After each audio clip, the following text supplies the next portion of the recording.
Баршаңызға қайырлы күн. Бүгін духовкада піскен тауық қанаттарын жасайтын боламыз. Менімен бірге болып видеоның соңына дейін қараңыздар. Ең алдымен тауық қанаттарын жуып тазалап аламыз.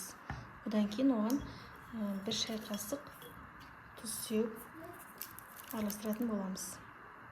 Бір шай қасық қара бұрыш саламыз. Бір шай қасық паприка саламыз. Бір ас қасық майонез. Bir az қасық кетчуп саламыз.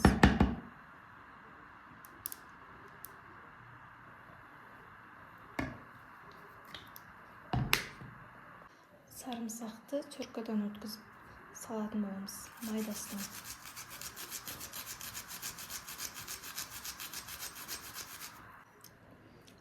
Сладкий чили қостым.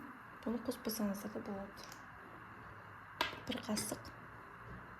Bir қасық қостым. Енді барлығын жақсылап араластырамыз. Бетін жауып, жарты сағатқа қойып қоямыз.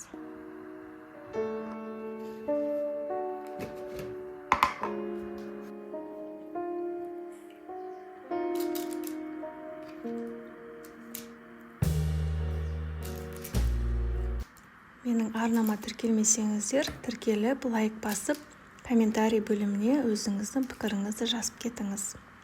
Пешімізді алдын ала қыздырып қоямыз. 200 градуста 30-35 минутқа пісіріп аламыз. Осылай қызарып пісіп шықты. Тез оңай жасалатын тауық қанаттары осылай дайын болды. Баршаңызға ас болсын. Менімен болғандарыңызға рахмет.